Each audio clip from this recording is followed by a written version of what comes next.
Good morning বন্ধুরা। আজকে আমি এখানে একটা মাছ নিয়ে নিয়েছি। মাছটা হচ্ছে চারাপোনা আর কি, ছোটো রুই মাছ। এটা ওজন হবে প্রায় 150 গ্রাম মতন। আর এই রেসিপিটা করতে গেলে একটা গোটা মাছেরই প্রয়োজন, আর এরকম সাইজেরই মাছের প্রয়োজন। তা রুই মাছটা সুন্দর করে কেটে ধুয়ে লবণ হলুদ মাখিয়ে নিয়েছি। মাছটাকে গোটায় রাখতে হবে, এটাকে কাটলে হবে না। আর এই মাছ ছাড়া বড় তেলাপিয়া নিয়ে করতে পারো, বড় মৃগেল মাছ, বড় পোনা মাছ, আর মোটামুটি 150-200 ওজনের মাছ হলে, গোটা মাছ হলে এই রেসিপিটা হবে।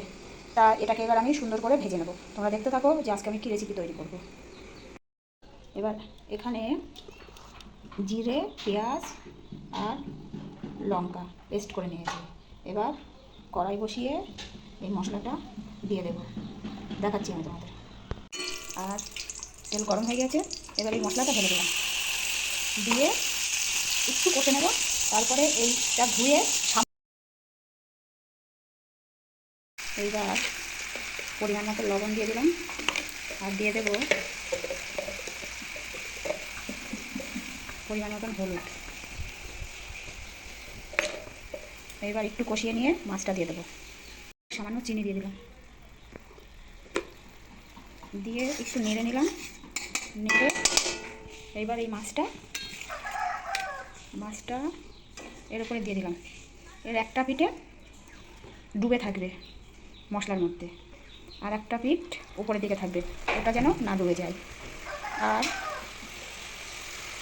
এখানে লঙ্কা, পেঁয়াজ, জিরের গুঁড়ো আর সামান্য চিনি দেওয়া আছে, তাই এই পাশটা হবে ঝাল, আর এই পাশটাই যা হবে সেটা পরে দেখাচ্ছি।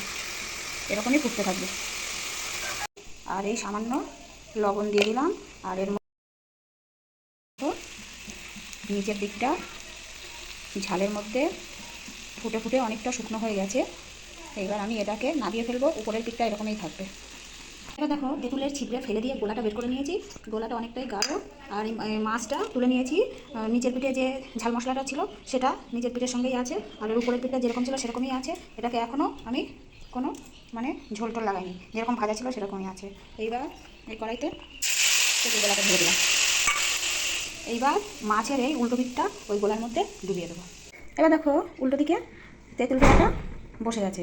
এই পাশটায় ঝাল আর ওই পাশটা টক।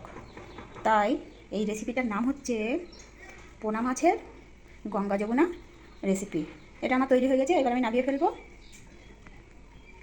নামিয়ে তোমাদেরকে দেখাচ্ছি। এই তৈরি হয়ে গেল পোনা মাছের গঙ্গা যমুনা রেসিপি। একদিকে ঝাল, একদিকে টক। এই রেসিপিটা করে খেয়ে দেখবে, তোমাদের খুব সুন্দর লাগবে। আর যদি ভালো না লাগে কমেন্ট করে জানাবে, আর ভালো লাগলে লাইক, শেয়ার, সাবস্ক্রাইব অবশ্যই করবে। ধন্যবাদ বন্ধুরা।